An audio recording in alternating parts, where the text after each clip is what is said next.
अनंत कोटी ब्रह्मांड नायक राजाधिराज योगीराज प्रब्रह्म श्री संत सद्गुरु ब्रह्मांड नायक बाळूमामांच्या नावानं चांग भलं, हलसिद्धनाथांच्या नावानं चांग भलं.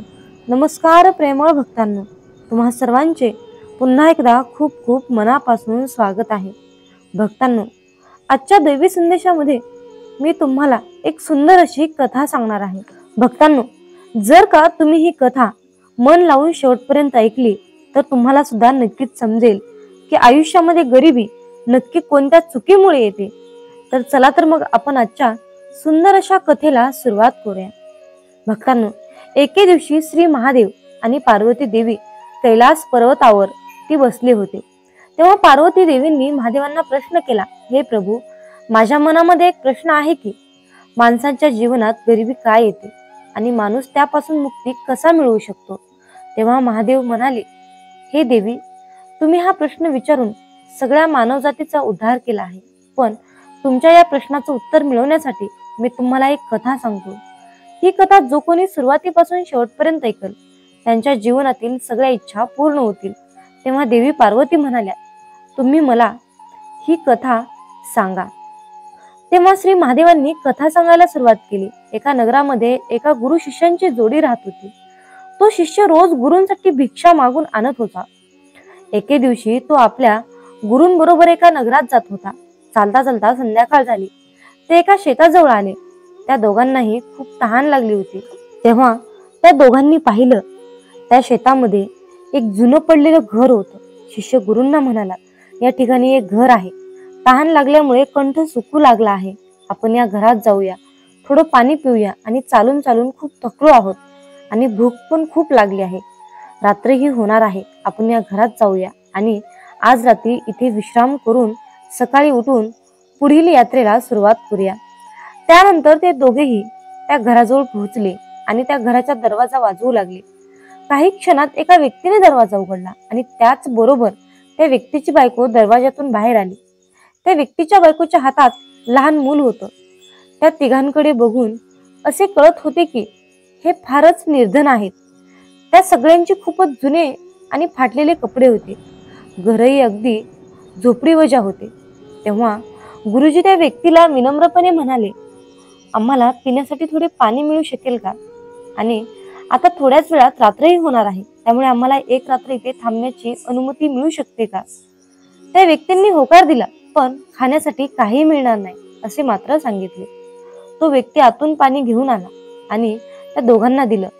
शिष्य आणि त्यांच्या गुरूंनी पाहिलं की त्यांच्या घरामध्ये सगळं काही विस्कटलेलं होतं. त्यांच्या घरामध्ये खाण्यापिण्यासाठी काहीच नव्हतं.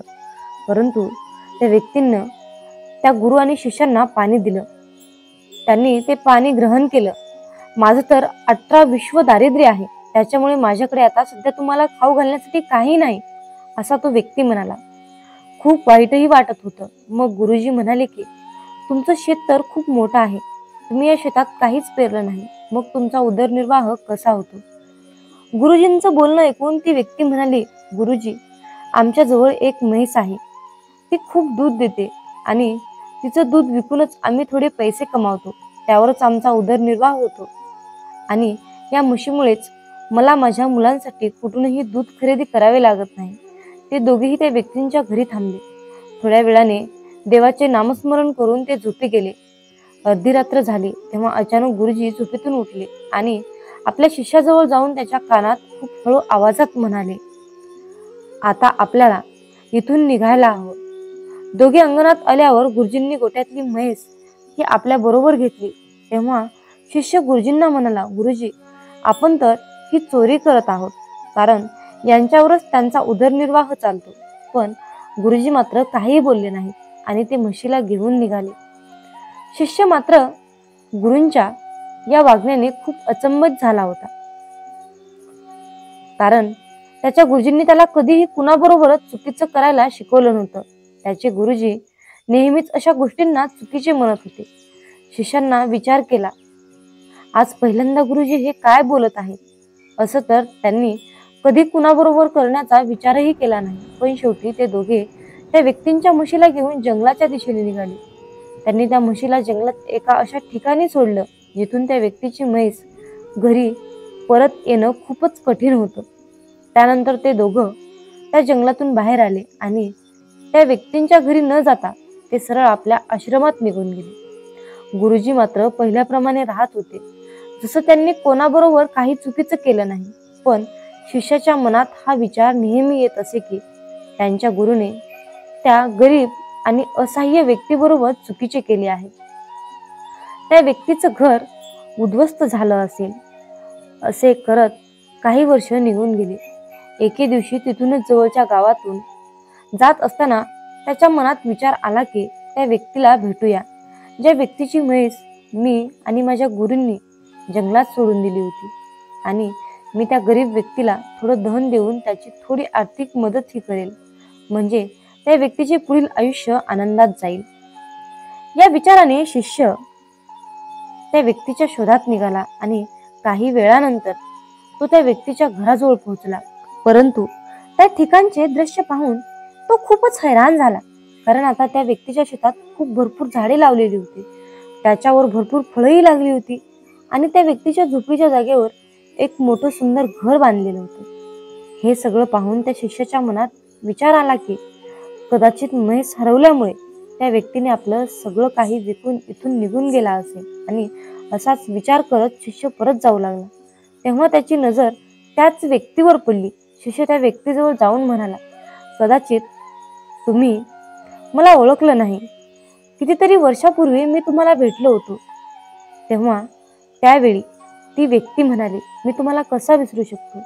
तुम्ही त्या रात्री न सांगताच माझ्या घरून निघून गेला होता आणि त्याच रात्री आमची म्हैस मला माहित नाही कुठे निघून गेली आणि ती आजपर्यंत आमच्या जवळ परत आली नाही. काही दिवस म्हैस हरवल्यामुळे मी खूपच दुःखी होतो. मला काहीच समजत नव्हतं की मी आता काय करू. पण कुटुंबाला जगवण्यासाठी काही ना काही कमवणं गरजेचं होतं. म्हणून मी खूप विचार केला आणि जंगलातून लाकडं तोडून त्यांना विकण्याचे काम सुरू केलं. लाकडांना विकून त्यातून मला जे काही पैसे मिळाले, मी त्या पैशाचा उपयोग माझ्या शेतीसाठी केला आणि शेतात पीक पण चांगलं आलं. त्यानंतर मी माझ्या शेताच्या चारी बाजूला फळांची झाडे लावली. त्या झाडांना पण खूप चांगल्या प्रकारे फळ येऊ लागली. मी त्या फळांना शहरात विकून माझ्या सगळ्या घरचा पूर्ण खर्च करू लागलो.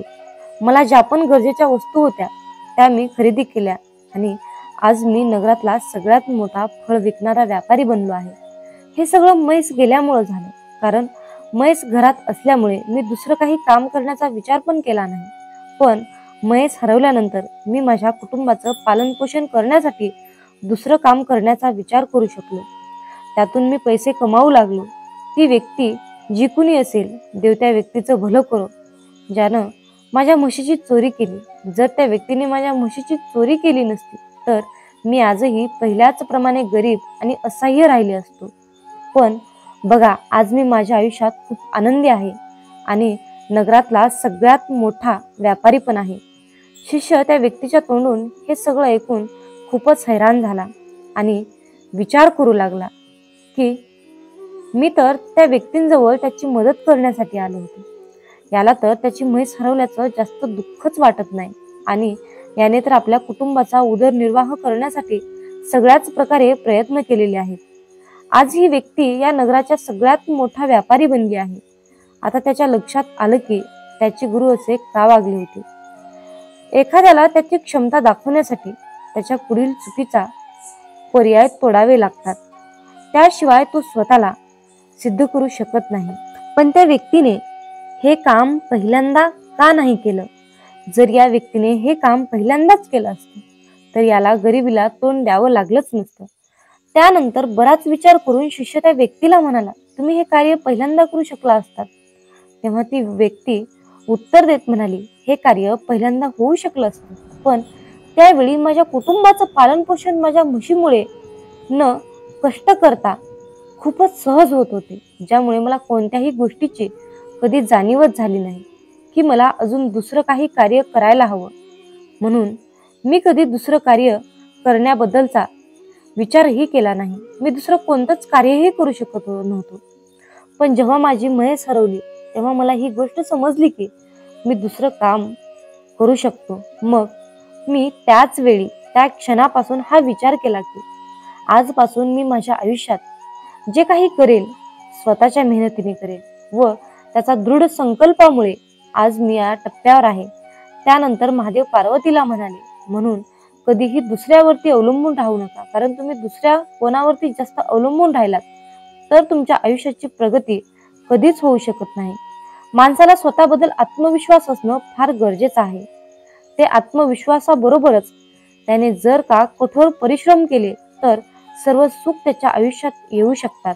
जर मनुष्य नेहमी दुसऱ्यावरती अवलंबून न राहता कठोर परिश्रम करेल तर तो आपल्या गरिबीपासून मुक्ती मिळवू शकतो. तुम्ही जास्तीत जास्त कसे प्रयत्न करू शकता आणि स्वतःचं जीवन कसं सुधारू शकता या गोष्टींकडे लक्ष देणं फार गरजेचं आहे. कधी कधी आपल्या सर्व गरजा भागत आहेत म्हणून आपण एखाद्या गोष्टींकडे लक्ष देत नाही, पण जेव्हा आपल्याला एखादा मोठा धक्का बसतो तेव्हा आपण त्या गोष्टीमध्ये काहीतरी नवीन शिकतो, पण तेव्हा वेळ निघून गेलेली असते.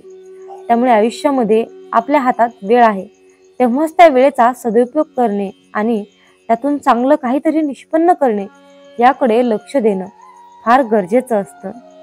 म्हणून म्हणतात प्रयत्नाती परमेश्वर असतो, म्हणून नेहमी प्रयत्न करत राहा, त्या प्रयत्नांना यश हे येणारच आहे. अशा प्रकारे महादेवजींनी पार्वती मातेला ही कथा सांगितली आहे. तर भक्तांनो, या कथेतून तुम्हाला नक्कीच समजले असेल की माणूस आयुष्यामध्ये गरीब का होतो, गरिबी का येते, त्याच्या पदरात दुःख का येतं. तुमच्या मनातल्या या सगळ्या प्रश्नांची उत्तरं तुम्हाला नक्कीच मिळालेली असतील. म्हणून आयुष्यामध्ये मामा नेहमी सांगतात, माझ्या बाळा, आयुष्यामध्ये यशस्वी होण्यासाठी प्रामाणिकपणे प्रयत्न कर, घाबरू नकोस. तुझ्यावर कितीही वाईट वेळ आली तरीही मी तुझ्या पाठीशी आहे. मित्रांनो, आपण आपल्या मागच्या जन्मामध्ये जे काही काम केलं आहे, वाईट कर्म केले आहेत, जे काही पाप केलं आहे, ते पाप नष्ट करण्यासाठी आपण या जन्मामध्ये केलेली मामांची सेवा ही त्या पापांना नष्ट करत असते. सेवा करून त्या पापाची परतफेड करत असते. ही सेवा त्या पापाचं क्षालन करत असते. आणि या चालू कलियुगातील जीवनामध्ये जे काही आपण वाईट कर्म करतो त्याचे फळ आपल्याला लगेच मिळत असते. मित्रांनो, फक्त प्रश्न आहे वेळेचा. कुणाला लवकर त्या पापाची परतफेड करावी लागते तर कुणाला उशिरा करावी लागते. त्यामुळे एक लक्षात ठेवा की नेहमी चांगले कर्म करा. तुम्हाला उशिरा का होईना त्या सेवेचे फळ हे 100% मिळणारच, हे निश्चित लक्षात असू द्या. आपल्या दुःखाचा आणि परमेश्वराच्या भक्तीचा कसल्याही प्रकारचा संबंध नसतो. त्यामुळे मित्रांनो, देवाला, परमेश्वराला, परमपिता परमात्म्याला कसल्याही प्रकारचा दोषी तुम्ही ठरवून ही मोठी चूक करू नका. म्हणून मामा म्हणतात, अरे बाळा, पुण्य जरी दिसत नसलं तरीही त्याची योग्य वेळ आली की त्याच्या फळाची उपभोग आपल्याला नक्कीच घेता येतो. कारण मित्रांनो, कमवलेल्या पैशाचे काम जिथे थांबते ना, तिथूनच केलेल्या पुण्याच्या कर्माची सुरुवात होते. जीवनामध्ये सुख कधीच संपत नाही, ते रोज नवीन नवीन उगवत असते. नव्या सुखाला जागा करून दिली की ते आपल्या आयुष्यामध्ये ऑटोमॅटिक रोजच्या रोज येत असते. काल केलेली मशागत आजच्या कृपेच्या रूपेमध्ये प्राप्त होते. आपण कितीही काहीही नको नको म्हटलं तरीही जर आपले कर्म चांगले असतील तर त्याचे आपल्याला चांगलेच फळ मिळते. जरी तुम्ही मला नको म्हणाल तरीही, आणि जर तुमचे वाईट कर्म असतील तर तुम्ही मला हे नको नको म्हणाल तर तुम्हाला त्या कर्माचे फळ वाईटच मिळत असते. मित्रांनो, चांगले विचार आणि सदृढ आयुष्य म्हणजे ही नियती आहे. जे आपण कराल त्याचेच फळ आपल्याला इथे नियती देत असते. मामा म्हणतात, माणूस कितीही चतुर, कितीही हुशार असला, कितीही सत्कर्माने काम करत असला, कितीही चातुर्यपणाने काम करत असला तरीही शेवटी त्याला नियतीला मांडलेला डाव हा स्वीकारावाच लागतो. पण ज्या वेळेस मित्रांनो आयुष्यामध्ये नेहमी तुम्ही सत्याच्याच मार्गाने काम केले तर तुमच्या त्या सत्याच्या मार्गामध्ये आणि तुमच्या सेवेमध्ये इतकी शक्ती असते ना की एक वेळ नियती सुद्धा तुमच्या समोर हार मानते. म्हणून मित्रांनो, नेहमी चांगले कर्म करा, सत्याच्या मार्गानेच राहा, लबाडी चोरी अजिबात करू नका. असं म्हणतात की आपली संगतच आपले भविष्य घडवते, म्हणून संगत ही चांगली करा, चांगल्या लोकांशी संघटित राहा, एकरूप राहा. जीवन हे खूप सुंदर आहे आणि खूप छोटं आहे. हे जीवन हसत खेळत आनंदाने जगा, कारण उद्या आपल्यासोबत, आपल्या भविष्यामध्ये, आपल्या नशिबामध्ये काय घडणार आहे हे कुणाला सुद्धा माहीत नसते. त्यामुळे आनंदी राहून, समाधानी राहून जीवनाचा खरा आनंद घ्यायला शिका. शेवटी तुम्हाला मामांकडे एकच मागायचं आहे की मामा, वाट चुकलोय, थोडी वाट दाखवा ना. वादळात हरलेल्या जहाजाला थोडा काठ दाखवा ना. मामा, अंधार खूप आहे, थोडा प्रकाश दाखवा ना. मामा, तहान खूप लागली, थोडं नाम घेण्याची शक्ती द्या ना. मामा, मी तुम्हाला मागत राहीन, तुम्ही मला देत राहाल, परंतु आज मला तुम्ही एक शेवटचं वचन द्या ना. कधीही काढणार नाही या बालकाच्या डोक्यावरचा हात, कधीही सोडणार नाही या बालकाची साथ, असं तुम्ही आज मला एक शेवटचं वचन द्या ना. मित्रांनो, आयुष्यामध्ये सुखादुःखाचे हे कालचक्र कायम फिरतच असते. तुमच्या आणि माझ्या आयुष्यामध्ये खूप दुःख आहे. जर आपण या आयुष्याकडे सुखाच्या नजरेने, आनंदाच्या नजरेने पाहिलो तर हे आयुष्य खूप सुंदर आहे. पण याच आयुष्याकडे आपण दुःखाने बघितलो, रडत बसलो तर हे आयुष्य आपल्याला दुःखातच जाणार आहे. हे आयुष्य आपल्याला दुःखच देणार आहे. म्हणूनच तुम्हाला सांगावंसं वाटतं की रडू तर खूप येत होतं, रडू तर खूप येत होतं, पण डोळ्यात पाणी दिसत नव्हतं. चेहरा तर कोरडा होता, पण मन मात्र भिजलं होतं, मन मात्र भिजलं होतं. मित्रांनो, डोळे पाहणारे खूप सारे असतात, पण मनातील भावना जाणणारे, मनातील ओळखणारे फक्त आपले ब्रह्मांड नायक बाळूमामा असतात. जय बाळूमामा. तर मित्रांनो, आजच्या दैवी संदेशातून मी एक छोटीशी आणि भावनिक कथा तुम्हाला सांगणार आहे. तर एका भक्ताने सकाळी देवपूजा करत असताना मामांना प्रश्न विचारला, अहो मामा, मी तुमची दररोज मनोभावे, श्रद्धेने, अगदी अंतःकरणातून तुमची सेवा करतो. मी कुठलंही काम करत असताना प्रामाणिकपणे करतो. मी कुठल्याही कामामध्ये लबाडी करत नाही किंवा मी कुणालाही लुटमार करत नाही. मी एवढा चांगला वागूनही, प्रामाणिक वागूनही लोक मला का टाळतात आणि अशा वेळी तुम्ही माझ्या मदतीला का येत नाहीत? आणि आयुष्यामध्ये नेहमी चांगल्याच माणसासोबत वाईट का घडतं, असा प्रश्न त्या भक्ताने मामांना केला. मामा म्हणतात, माझ्या प्रिय बाळा, तू निराश होऊ नकोस. तू प्रामाणिक असून सुद्धा जे लोक तुला खूप त्रास देतात, तुझ्याशी खोटं बोलतात, तुझी लुटमार करतात, त्यांच्याकडे मी पाहत आहे, मी बघत आहे, मी ब्रह्मांड नायक आहे. पण बाळा, लक्षात ठेव, तुझ्याशी खोटं बोलल्याने, तुझी फसवणूक केल्याने त्यांचा थोडा क्षणासाठी फायदा होतो, पण त्यांच्या आयुष्यात पुढे जे काही त्यांना भविष्यात मिळणार होतं ते गमावून बसलेले असतात. हे लक्षात ठेव. कारण बाळा, जसे कर्म तसेच फळ मिळणार आहे. हा नियतीचा गुरुत्वाकर्षणाचा सिद्धांत आहे. आयुष्यात जर कोणी व्यक्ती अशा प्रकारची फसवणूक, लुटमार करत असेल तर त्याच्या डोक्यावर पापाचा खूप सारा बोजा होतो आणि मग या सर्व पापांचे भोग घरातील सर्व कुटुंबीयांना भोगावे लागतात. तर मित्रांनो, आजच्या दैवी संदेशातून तुम्हाला एकच सांगायचं आहे की कुठलंही कार्य करत असताना प्रामाणिकपणे करा. कुणाचीही फसवणूक, लुटमार करण्यापेक्षा मामांना भरपूर आशीर्वाद मागा. मामा तुम्हाला नक्कीच आशीर्वाद देतील आणि तुमच्या प्रत्येक कामामध्ये तुम्हाला यश प्राप्त करून देतील. हा माझा स्वतःचा अनुभव आहे. मामा म्हणतात, माझ्या मुला, निष्ठा सोडू नकोस, प्रामाणिक राहा, भक्ती कर, माझे नामस्मरण कर, कुणाचे वाईट चिंतू नकोस, भिवू नकोस, मी सदैव तुझ्या पाठीशी आहे, भिवू नकोस, मी सदैव तुझ्या पाठीशी आहे. मित्रांनो, श्री संत सद्गुरू बाळूमामा हा शब्द मनाला खूप आधार देणारा आणि शक्ती देणारा मंत्र आहे. मित्रांनो, ब्रह्मांड नायक बाळूमामा या शब्दात दडलेलं आईचं प्रेम, नातं, जिव्हाळा, प्रेमाचा ओलसर स्पर्श, या सर्व गोष्टी आपल्याला ब्रह्मांड नायक बाळूमामा या शब्दातून मिळत असतात. तर मित्रांनो, तुम्हाला दररोज सकाळी आणि संध्याकाळी मामांकडे एक प्रार्थना करा आरोग्य, सुख समृद्धी, नैराश्य, नोकरी, इच्छापूर्तीसाठी तुम्हाला ही प्रार्थना करायची आहे। चला तर मग मित्रांनो, माझ्यासोबत प्रार्थना करा। हे ब्रह्मांड नायक बाळूमामा, आम्हा सर्व पापी भक्तावर तुमची कृपा असू द्या। हे परमेश्वरा, आम्हा सर्वांनाच चांगले आरोग्य, सुख समृद्धीचे आयुष्य दे। आम्हा सर्वांनाच तुझ्या आशीर्वादाने इतकं सक्षम बनव की आमच्या सर्व इच्छा, सर्व स्वप्न पूर्ण करण्यायोग्य आम्हाला बनव। आम्हाला सुखी ठेव। हे पिता परमात्मा, आम्ही सर्वजण तुझ्या नामस्मरणात कायम असतो।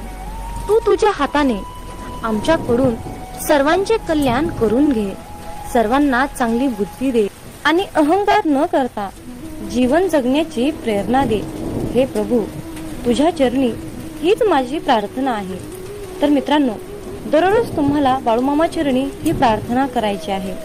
तर मित्रांनो, दररोज न चुकता सकाळी आणि संध्याकाळी मामांकडे ही प्रार्थना तुम्हाला करायची आहे। ही प्रार्थना म्हणजे सामूहिक प्रार्थना आहे। सामूहिक प्रार्थनेमध्ये खूप शक्ती असते।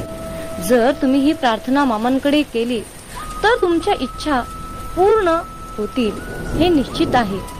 मामा म्हणतात, अरे मुला, चंदनाच्या झाडाला विषारी सापाने विळखा घातला म्हणून चंदनाचा सुगंध काही कमी होत नसतो। अर्थात मामाला तुम्हाला हेच सांगायचे आहे, ज्यांचे कर्म चांगले आहे तो आयुष्यात कधीही संपत नसतो।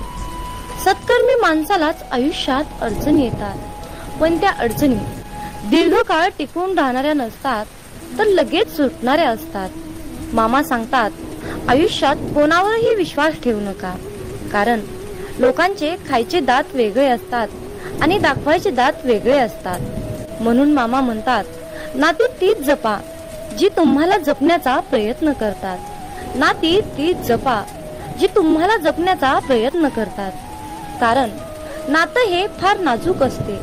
नात्याची दोरी एकदा तुटली की ती परत जोडता येत नाही, आणि जोडलीच तर तिथे गाठ कायम राहते। मित्रांनो, जर आयुष्यामध्ये तुम्हाला यशस्वी व्हायचे असेल तर प्रत्येक लहान मोठ्यांचा आदर करा। त्यांच्या वयावरून त्यांचा आदर करा, कारण आयुष्यात एकदा निघून गेलेली वेळ आणि व्यक्ती पुन्हा कधीही परत मिळवू शकत नाही। म्हणून वेळेला जपा आणि त्याचबरोबर माणसांना सुद्धा जपा। मित्रांनो, या कलियुगातील रीत म्हणजे लोक जिवंत माणसाला नीट सुद्धा बोलत नाहीत आणि मेल्यानंतर विचारतात, हलू हलू म्हणतात की तू आम्हाला बोलत का नाहीस। आणि म्हणूनच तुम्हाला सांगणे आहे की आयुष्यातून एकदा निघून गेलेली वेळ आणि व्यक्ती पुन्हा पुन्हा कधीच मिळवू शकत नाही। म्हणून वेळेचं भान ठेवा, माणुसकी जपा, नात्याला महत्त्व द्या, नाते टिकवण्याचा प्रयत्न करा। यातच खरं आनंद आहे आणि हेच खरं आयुष्याचं खूप मोठं आणि सुंदर सूत्र आहे। तर मित्रांनो, जर तुम्ही या मताशी सहमत असाल तर होय बाळूमामा, मी तुमच्या मताशी पूर्णपणे सहमत आहे असे टाईप करून हा दैवी संदेश पुढे 2 भक्तांना शेअर करा।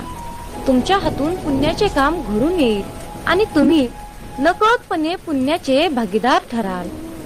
मित्रांनो, कधी कधी आयुष्यामध्ये असंही होतं, आयुष्यामध्ये इतकं दुःख, यातना, संकट, समस्या इतकं सहन करावं लागतं की खरंच मनामध्ये विचार येतो की यार, खरंच देव आहे का, इथपर्यंत शंका येतात। पण खरं तर हीच वेळ आपल्या परीक्षेची असते। इथूनच मामांची लीला सुरू होते, विश्वास ठेवा। इथूनच मामांचा खेळ सुरू होतो, मामांची लीला सुरू होते। म्हणून मामांवरचा विश्वास डगमगू देऊ नका। जसं आई आपल्या बाळाला हवेत भिरकावते, पण ते बाळ काही क्षण हवेतही असतं, ते हसत असतं, ते आनंद घेत असतं, पण त्याला पूर्णपणे विश्वास असतो की जे कोणी आहे ते मला खाली पडू देणार नाही। अशाच प्रकारचा इतका घट्ट विश्वास आपल्या मामांवर ठेवा आणि मग बघा मामांची लीला, मामांची शक्ती, माझ्या मामांचा चमत्कार। तुम्ही तुमच्या आयुष्यातील कितीही मोठ्या संकटावर विजय प्राप्त करू शकाल। ही माझ्या मामांची शक्ती आहे, ही माझ्या ब्रह्मांडाची शक्ती आहे, ताकद आहे। असा दृढ विश्वास तुमच्या मनात, तुमच्या अंतःकरणात असला पाहिजे. मित्रांनो, कोणी नाव ठेविले म्हणून थांबायचं नसतं. कोणी नाव ठेविले म्हणून थांबायचं नसतं. आपण आपलं चांगलं कार्य करायचं असतं. आपण आपलं चांगलं कार्य करायचं असतं, हे लक्षात ठेवा.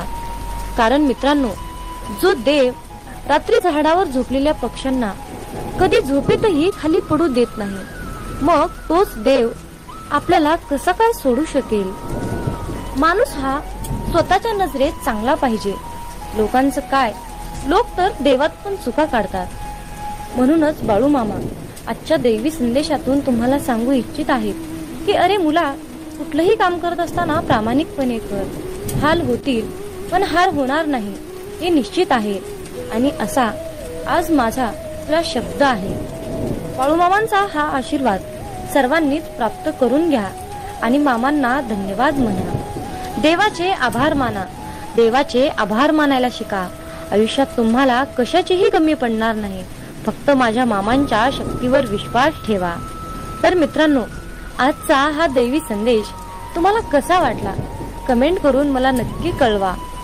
हा संदेश तुम्हाला आवडला असेल तर शेअर करा आणि अशाच प्रकारचे महत्त्वपूर्ण, भावनिक, प्रेरणादायी, प्रेमळ संदेश ऐकण्यासाठी आपल्या चॅनलला सबस्क्राईब करा. मग बोला बोला बाळूमामांच्या नावानं चांग भलं, हलसिद्धनाथांच्या नावानं चांग भलं. धन्यवाद.